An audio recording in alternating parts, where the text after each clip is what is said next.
बिस्मिल्लाहिर्रहमानिर्रहीम। अस्सलाम वालेकुम नाज़रीन, आप यूट्यूब चैनल देख रहे हैं। मैं इमरान ख़ान हूँ। कुछ वजूहात थी, मैं आपके साथ कनेक्टेड नहीं रह सका और एक मेरे कान में इन्फेक्शन भी था, उसकी बहुत शदीद दर्द होती है और उस वजह से भी। दूसरा, मैंने एक वीडियो जो है वो बाकायदा उसको रिकॉर्ड किया और वो पेन की वजह से मैं उसको वो अपलोड भी नहीं कर पाया और वो काफ़ी ताख़ीर होगी उसमें। मैं आप सबसे मादरत चाहता हूँ, कोशिश करूँगा अब चीज़ें रेगुलर चलें। कुछ थोड़ा सा मैं सिग्नल से भी दूर था, मुझे ख़बरें भी नहीं प्रॉपर मिल रही थी, तो अब मैंने तमाम ख़बरों का जायज़ा लिया है। अब से तकरीबन 1-1.5 घंटा पहले मैंने अपने सिस्टम को ऑन किया, तमाम चीज़ों का जायज़ा लिया। तो ये बड़ा एक धमाका खेज़ किस्म का दिन था। हुकूमत ने अपनी तरफ से झंडे गाड़े हैं और अपनी तरफ से एक बड़ी कामयाबी हासिल की है। पाकिस्तान में लोग बहुत मायूस हैं। ये मैंने अपना फ़ोन उठाया ना, तो इसके व्हाट्सएप के अंदर बहुत सारे लोग कह रहे हैं जी हम तो पाकिस्तान छोड़ के जा रहे हैं। बहुत सारे लोग ये कह रहे हैं हम तो यहाँ कारोबार ही नहीं करना चाहते। कई लोग ये कह रहे हैं जी आज हमें पाकिस्तान में बहुत मायूसी होगी। एक दो मेरे दोस्त लॉयर थे, उनके भी मैसेज आया, कहते जी हमारी अदलिया तो दफन हो गई। मेरे ख्याल में मायूसी वाली कोई बात नहीं है। जब भी कोई ऐसी चीज़ होती है या अंधेरा बहुत ज़्यादा छा जाता है तो वहीं से रोशनी निकल कर आती है। मैं आप लोगों को हमेशा एक बात कहता हूँ कि दिल नहीं छोड़ना। मैं हमेशा आपको कहता हूँ कि हिम्मत नहीं हारनी। इमरान खान क्या कहता है? इमरान खान बोलते हैं कि हारता वो है जो हार मान लेता है।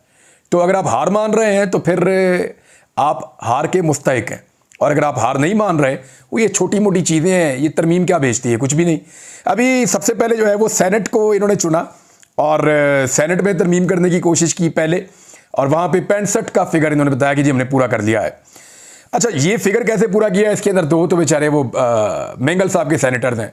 एक फजलुर रहमान साहब ने अपने 5 वोट डाल दिए। अगर फजलुर रहमान साहब ना जाते तो ये तरमीम कभी पास ना होती। अख्तर मेंगल साहब अपने 2 लोगों को कंट्रोल कर पाते तो ये तरमीम कभी भी पास ना होती।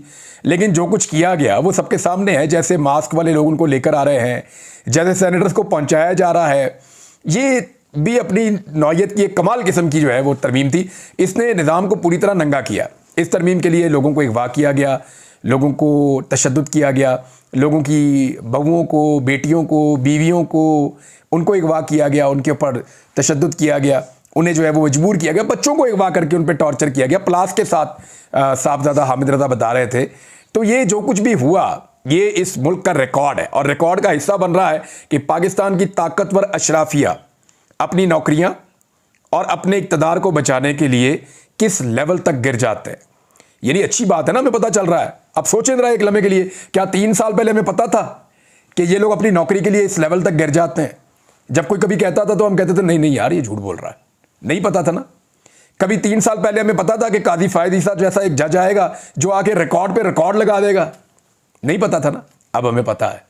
क्या 3 साल पहले हमें पता था कि जो पाकिस्तान की एस्टेब्लिशमेंट है वो सारा कुछ हम तो ये समझते थे पाकिस्तान के ही मफाद में करती है, लेकिन अब पता चल रहा है कि नहीं नहीं, अपना मफाद भी होता है, अशराफिया का अलग मफाद होता है।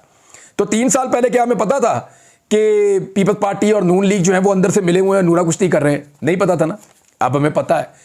यानी बहुत सारी चीज़ें नंगी हो गई हैं। होने दें, जितने ज़्यादा इनके कपड़े उतरेंगे उतना गौर से हम इन्हें देख लेंगे, हमें पता चल जाएगा जनाब इनकी औकात क्या है और ये क्या बेचते हैं। बहरहाल इन्होंने बड़ी कामयाबी से अपने तौर पे एक आईनी तरमीम की है। उसके अंदर उन्होंने खेल क्या खेला वो मैं आपको बताता हूँ, लेकिन चंद चीज़ें अपने रिकॉर्ड पे आप रख लें और रिकॉर्ड का हिस्सा बनाएं, क्योंकि खेल अभी ख़त्म नहीं हुआ। इन्होंने खेल का नेक्स्ट राउंड शुरू कर दिया है अपनी तरफ से तरमीम करके। मैं बताता हूँ क्या होगा। सबसे पहले तो आप ज़हन में ये रखें कि ये असेंबली जाली है। तो क्या जाली असेंबली एक तरमीम कर सकती है? किसी वक्त भी जब ये इलेक्शन चैलेंज होगा और पता चलेगा कि सारे फॉर्म 47 जाली हैं, तो फिर उनकी की हुई तरमीम कहाँ जाएगी? इस तरमीम की कोई कानूनी और इखलाकी हैसियत नहीं है, क्योंकि असेंबली जाली है। मौलाना फजल रहमान अपने मुंह से कह रहे थे कि जाली असेंबली है, मैं क्यों इसके अंदर वोट डालूं और मैं नहीं इसका हिस्सा बनूंगा। इनको तो ये हक ही नहीं पहुंचता कि ये आईनी तरमीम करें। ये मौलाना फजल रहमान साहब अपने मुंह से कह रहे थे, उन्होंने बार बार कहा। लेकिन फिर उन्होंने, मैंने आपको पहले बताया था कि फजलुर रहमान साहब ना एक्चुअली फजलुर रहमान साहब स्टेटस को में कंफर्टेबल रहते हैं। मैंने आपको बहुत बताया था पहले भी। तो फजलुर रहमान साहब के जो बंदे जिनके बारे में कहा जा रहा था ना कि वो अगवा हो गए हैं, अब ये अब्दुल शकूर साहब के बारे में, तो वो मैंने थोड़ा सा इन्वेस्टिगेट किया। अगवा कोई नहीं हुए थे, वो अपनी मर्जी से अगवा हुए थे और वो एक प्रेशर बनाया गया था। इन्फॉर्मेशन मेरे पास पहुंची थी, मैंने इसको सबसे पहले ट्वीट करके बताया था, लेकिन उसके अंदर उनकी मर्जी शामिल थी और उनके बड़े मामलात हैं। तो फजलुर रहमान साहब थे, फिर वो वापस जाके मिल भी लिए थे। तो ये एक प्रेशर भी था फजलुर रहमान साहब पे, नहीं फजलुर रहमान साहब की जानिब से पब्लिक पे या पाकिस्तान तहरीक इंसाफ पे कि देखें जी ये वैसे भी पास करवा लेंगे तो मैं इसमें वोट डाल देता हूं। मैंने काला नाग कुचल दिया है, उसके दांत तोड़ दिए हैं। फजलुर रहमान साहब ये कह रहे हैं कि उन्होंने इस आईनी तरमीम में से बहुत सारा गंद निकाल दिया, तो ये बात ठीक है। देखें, जो बात ठीक है वो बात ठीक है। इस आईनी तरमीम के अंदर बहुत सारी ऐसी खुराफात थी जिनको फजलुर रहमान साहब ने निकाला, लेकिन इसी आईनी तरमीम में अदलिया को मुकम्मल तौर पे टुथलेस कर दिया गया है। वो जो काले नाग के दांत तोड़ने की बात कर रहे हैं ना, तो एक्चुअली अदलिया के दांत तोड़ दिए फजलुर रहमान साहब ने। यानी इस आईनी तरमीम में फजलुर रहमान साहब ने कुछ गलत चीजों को अगर निकाला तो दूसरी गलत चीजों के ऊपर मिठाई लपेट के अवाम को खिला दी, खा लो, शुगर कोटेड, कि जनाब ये आईनी तरमीम है, इसको अब आप माने, क्योंकि हमने जनाब बड़ी तको-दो के बात की। अच्छी बात यह है कि पाकिस्तान तहरीक इंसाफ इसका हिस्सा नहीं बनी।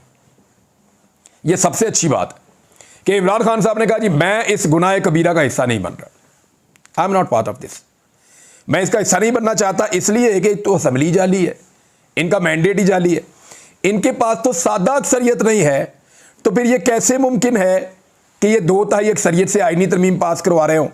अच्छा, कई जो MNAs है ना, वो इमरान खान साहब को पहले ही धोखा दे चुके थे। मैं आपको क्लियर कर देता हूं, कई MNAs ने इमरान खान साहब को धोखा दिया था, और उनकी ज़रूरत पड़ती है या नहीं पड़ती है एक अलग बात है, क्योंकि फजलुर रहमान साहब के 8 वोट वहां पे चले गए हैं।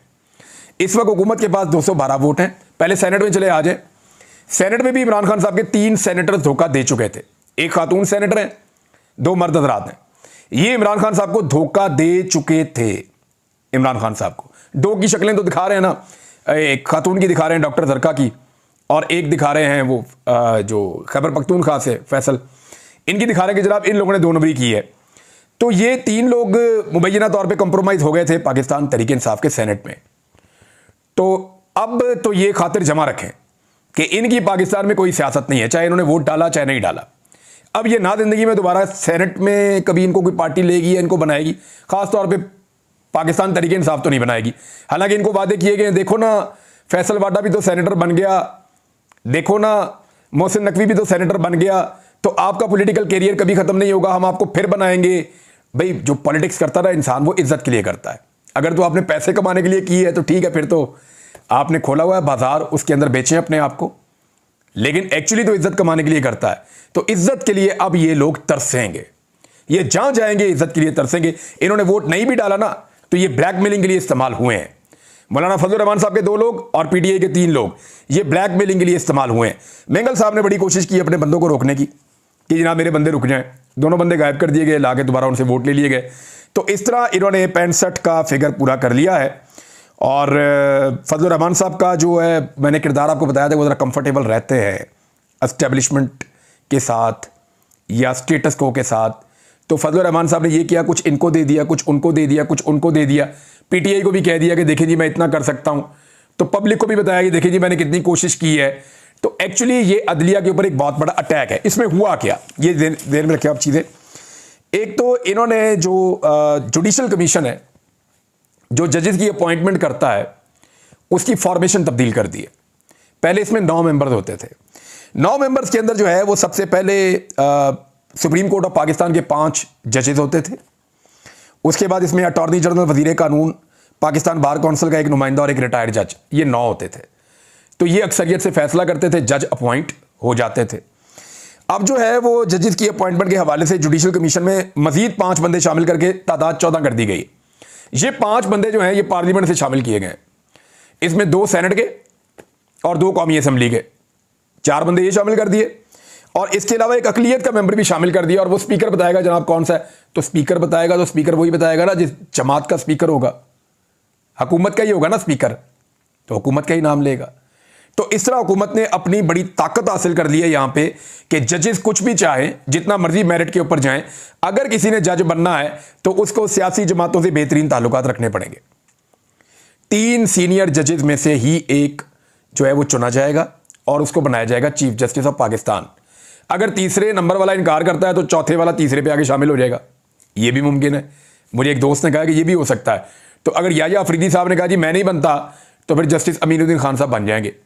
और कोई पता नहीं याया अफरीदी साहब बने तो होगा क्या, क्योंकि देखिए काजी फायद ईसा साहब जैसा जज नहीं मिलेगा। ये आप मेरे से लिख कर लें कि अगर काजी फायद ईसा साहब के करीब कोई जज पहुंच सकता था, तो बहुत सारे जो लोग रिपोर्टिंग करते हैं कोर्ट में, या कि वो कहते हैं जस्टिस अमीनुद्दीन खान साहब के अंदर ये काबिलियत है कि वो काजी साहब के करीब पहुंच सकते थे, लेकिन काजी साहब का रिकॉर्ड नहीं टूट सकता।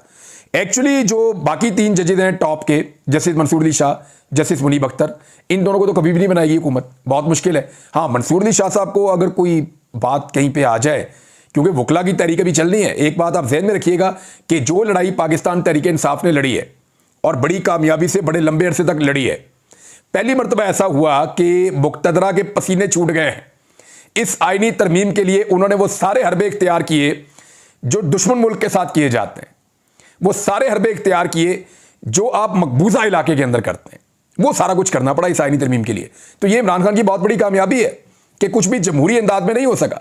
और इमरान खान ने बिलावल का असल चेहरा भी इस कौम को दिखाया, असल चेहरा।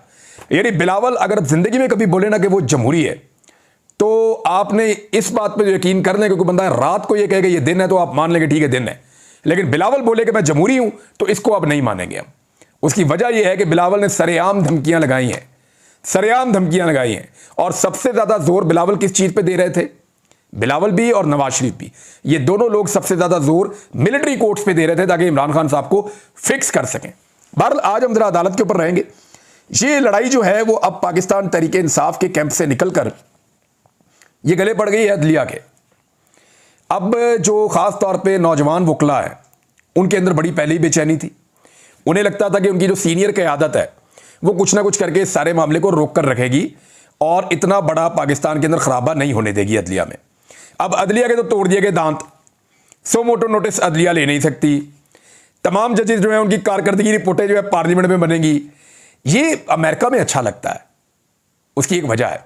अमेरिका में इसलिए अच्छा लगता है कि वहां फॉर्म 47 के ऊपर कोई नहीं आता। वहां पे जो है वो एक सरकारी ऑफिसर बैठ के पार्लियामेंट नहीं चला रहा होता यूनिफॉर्म में। अमेरिका में ऐसा नहीं होता। पाकिस्तान में जो है वो रियल डेमोक्रेसी नहीं है। तो जिस मुल्क में जमहूरियत ही नहीं है, जहां पे औरतों और बच्चों को उठा के जो है वो आईनी तरमीम करवाई जा रही है, उस मुल्क के अंदर वो वाले कंप्रोमाइज पार्लियामेंटेरियंस वो करेंगे जजेस का एहतसाब। हद हो गई वैसे, जहां पे आधी पार्लियामेंट के ऊपर अपने मुकदमे बने हुए हैं। खुद इन्होंने करप्शन की हुई है, लीडरशिप ने करप्शन की हुई है, अपने सवालों के जवाब आज तक नहीं दे सके कि पैसा कहां से कमाया, मनी ट्रेल नहीं दे सके। वो लोग अब जिनके केसेस जजों के पास चलने चाहिए, अब जजों की कारकर्दगी का जायजा वो लोग लेंगे। यानी उल्टी गंगा इस मुल्क में अब बहेगी। और ये फजल रहमान साहब ने इसके अंदर रोल प्ले किया। फजल रहमान साहब ने, देखें, जहां नेगेटिव है वहां थोड़ा पॉजिटिव भी है। नेगेटिव तो फजल रहमान साहब का यही है ना कि उन्होंने अदलिया के दांत तोड़ दिए और कुछ चीज़ें ऐसी की जो मुल्क के अंदर बेहतर नहीं है। यानी अब आईनी बेंच बनाएंगे। यहां एक और सवाल पैदा होता है, आईनी बेंच बन जाता है 5 जजों का, फर्ज करें वो 5 जजेस एक फैसला देते हैं एक खास मसले के ऊपर, लेकिन उनसे पहले 10 सुप्रीम कोर्ट के जजेस ने उसी मसले पे फैसला दिया हो, तो फिर तो सुपरसीड हो जाएगा जो 10 जजेस का फैसला है। ये तरामीम बड़ी कमजोर है। मुझे अभी भी ऐसा लगता है कि मामला अल्टीमेटली अदालत में जाएगा। और अगर यह मामला सुप्रीम कोर्ट ऑफ पाकिस्तान में चला गया काजी फायज ईसा साहब के जाने के बाद और इसके ऊपर फुल कोर्ट बन गया, तो इस तरमीम का इन्ना लिल्लाहि व इन्ना इलैहि राजिऊन हो जाएगा। मैं आपको यह बता रहा हूं अभी कि बहुत मुमकिन है कि यह लड़ाई चली जाए अदलिया में, और अदलिया में जो भी चीफ जस्टिस हो वो अगर फुल कोर्ट बनाएगा तो यह तरमीम जो है वो कलदम हो जाएगी और एक नया बहरान इस मुल्क में शुरू हो जाएगा। वकला तहरीक होती है या नहीं होती, क्योंकि देखें वकीलों की बहुत बड़ी तादाद में यह बात एक दफा नहीं कई बार कही है। वकला बार बार यह कहते चले जा रहे हैं कि हम जस्टिस मंसूर अली शाह के अलावा किसी और को चीफ जस्टिस ऑफ पाकिस्तान नहीं मानेंगे। अब देखना यह है कि यह हुकूमत जस्टिस मंसूर अली शाह साहब का रास्ता कैसे रोकती है। क्या वकला दमादम मस्तकलंदर करते हैं या नहीं करते? अभी तक तो वकला ने कोई बहुत बड़ा काम नहीं किया। हाँ, एक चीज मुझे कहनी पड़ेगी कि पॉलिटिकली भी इस चीज को हैंडल किया जा सकता था और माहौल बना हुआ था। 4 और 5 तारीख को पाकिस्तान तहरीक इंसाफ की क़यादत ने जो किया, अपने कारकुनों को डी चौक में छोड़कर निकल लिए, वो एक ऐसा मौका था जहां पे ये तहरीक बहुत ताकत में आ सकती थी। पूरे मुल्क के अंदर इमरान खान साहब ने एक जाल बिछाया हुआ था एहतजाज का। उनका पूरा एक प्लान था जो इंतजार हुसैन पंजूता साहब दे रहे थे। वो पंजूता साहब भी गायब फिर उसके बाद से, आपको पता है। तो ये पूरा एक मंसूबा था इमरान खान साहब का कि हमने पब्लिक फोर्स के जरिए से, अवामी ताकत के जरिए से ये गैर आईनी तरमीम जो है इसका रास्ता रोकना है। इमरान खान साहब ने फैसला किया हुआ था। अब 4 और 5 तारीख को जिस बुज़दिली का मुजाहरा किया पाकिस्तान तहरीक इंसाफ की क़यादत ने, उसके बाद से लेकर अब तक पाकिस्तान तहरीक इंसाफ ने कोई एक भी काबिल ज़िक्र एहतजाज नहीं किया। यानी एहतजाज किया, ऐसा नहीं है कि कारकुन नहीं निकलते, कारकुन निकलते हैं, गिरफ्तारियां भी होती हैं, जेलों में भी जाते हैं, डंडे भी खा रहे हैं, मार भी खा रहे हैं, सड़कों पे एहतजाज भी कर रहे हैं। लेकिन वो जो एक मूव बन गई थी ना, वो जो एक मोमेंटम बन गया था, उस मोमेंटम को एक्चुअली कुर्बान कर दिया गया उस दिन, सिर्फ मेरे ख्याल में अपनी खैबर पख्तूनख्वा में एक हुकूमत बचाने के लिए। मुझे तो ऐसा लगता है। तो ये जो उस दिन का कंप्रोमाइज है वो एक बहुत बड़ी चीज है जिसने इमरान खान साहब के कॉज को डैमेज किया, और प्रैक्टिकली ये डैमेज इमरान खान साहब का कॉज उस दिन हो गया था। अब कौमी असेंबली में क्या होगा मैं आपको बता देता हूं। देखिए, हुकूमत के पास है जी 212, 8 इन्हें मिल जाएंगे फजलुर रहमान साहब के 220, 4 मजीद चाहिए, 3 इनके पास पहले हैं, एक औरंगजेब खिच्ची, एक चौधरी उस्मान और एक ज़हूर कुरैशी। ये तीनों वो लोग हैं जो आज़ाद हैसियत में है, इन्होंने बयान अल्फी जमा नहीं करवाया था पीटीआई को, तो हो गए 223। अब एक मेंबर चाहिए। अब एक मेंबर के लिए इनको 4 ऐसे लोग दस्तयाब हैं जिन्होंने अपना बयान अल्फी नहीं दिया हुआ, ये आज़ाद हैसियत में है। इन 4 के अंदर से किसी को भी ये उठा ले। मिसाल के तौर पर मुबारक ज़ेब को उठा सकते हैं, इलियास चौधरी को उठा सकते हैं, ब्रिगेडियर असलम घुम्मन को उठा सकते हैं, रियाज फटियाना को उठा सकते हैं। इन 4 में से किसी एक का भी वोट अगर इन्हें मिल जाता है तो ऐसी सूरत में आईनी तरमीम फिर भी हो जाएगी। लेकिन याद रखिएगा, एक बात आप सब ने अपने पल्ले बांध लेनी है कि ये जाली असम्बली है फॉर्म 47 के मुताबिक, और ये काजी फायद ईसा साहब की मेहरबानी से है। दूसरा, ये 63A का अगर रिव्यू का फैसला काजी फायद ईसा साहब सदारती ऑर्डिनेंस के नतीजे में अपनी मर्जी का बेंच बनाकर ना करते तो कभी भी ये आईनी तरमीम पास ना होती, क्योंकि 63A का फैसला करवा के तमाम पॉलिटिकल लोगों को ब्लैकमेल करके उठाया गया, उसकी बुनियाद के ऊपर माहौल बनाया गया, फजलुर रहमान साहब को भी दबाव में लिया गया, तमाम लोगों को। अगर काजी फायद ईसा साहब 63A वाला काम ना करते तो ये तरमीम कभी ना होती, और 4 सीटें भी तो दी हुई है ना थोड़ा अर्सा पहले। काजी साहब ने नून लीग को 4 सीटें पीटीआई से छीन कर भी तो दी हैं थोड़ा अर्सा पहले। तो कोई एक एहसान थोड़ी है, तो काजी साहब की तारीफें तो सबने करनी है। अगले वीलॉग में कुछ और चीज़ें बताता हूँ। अब तक के लिए इतनी, अपना ख्याल रखिएगा, अपने चैनल का भी। अल्लाह हाफिज़।